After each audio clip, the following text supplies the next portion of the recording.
咁好多家長其實都好大機會就係不自覺咁樣去做。咁我見到嘅就係反效果居多。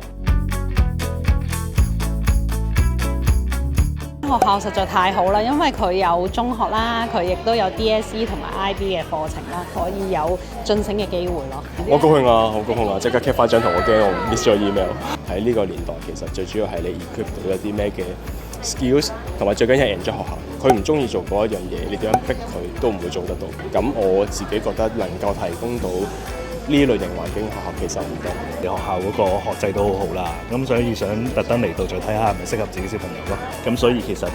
喺有限嘅選擇裏邊都想揀間即係自己覺得或者令到個女覺得成長得最好嘅咯。好心儀呢間學校，希望小朋友入到啦。佢個學習好多元化啦，俾好多機會俾小朋友去學習唔同嘅嘢啦。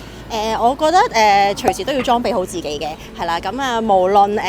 即係究竟人多人少都好，咁自己做得最好最緊要咯。First interview 咧就我哋往年就約莫有5000人到去做申請啦咁樣樣。咁第一次 interview 咧就會係見學生先嘅，咁學生就會嚟玩一啲小組遊戲同埋一啲個人遊戲咁樣樣咁大概就係半個鐘時間左右啦。會觀察到小朋友基本嘅學術水平喺邊度啦咁個人面見裏邊都係圍繞住語言啦、語文啦、一啲簡單嘅數理生活嘅常識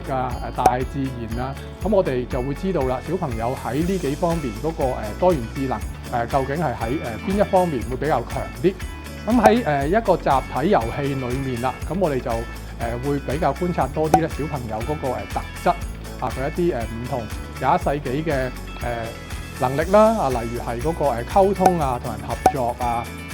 或者係一個創意同埋一啲同理心咁就大概約莫有30%嘅申請者就會進入第二次 interview， 即係約莫1500人到啦咁就會做一個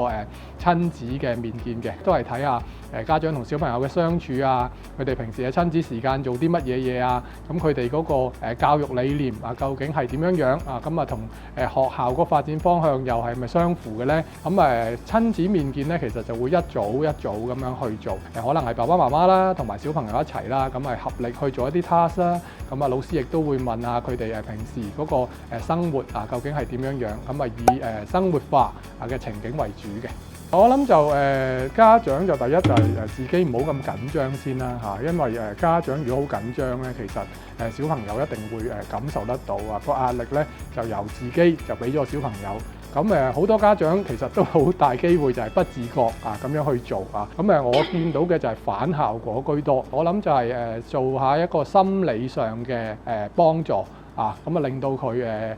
中意咗去做呢件事先啦唔好覺得係一個苦差啦咁所以咧嗰個準備上，小朋友多認識佢會嚟緊會去嘅學校。多了解嗰間學校嘅有啲咩優點有啲咩，尤其是小朋友重視嘅係咩？就係有咩好玩去嗰度俾佢知道呢間學校有啲咩好玩㗎。咁玩啫，雖然係咁講，咁但係其實我哋就係希望小朋友喺玩裏邊學習得到佢需要學嘅知識或者技能。另外就係好難喺學術上一時三刻去計多幾條數或者背多幾個字就應付呢次 interview。我冇一個好特定嘅 spec 咁另外亦都可以將一啲嘢就係融入佢一個自然嘅生活即係譬如話佢平時你會帶佢玩嘅，咁其實都係一個比較好嘅學習機會。而我哋嗰個面見咧，其實好多嘅內容都係圍繞住生活化嘅情景就好少會係即係一啲死記硬背一啲好艱辛嘅專登去考下邊啲同學識邊啲字或者係計邊啲數咁樣樣。咁一切就其實係喺個生活化情景裏邊嘅。咁我諗家長如果有心去做準備嘅，又可以喺平日呢一啲生活化活動裏邊去着手啦。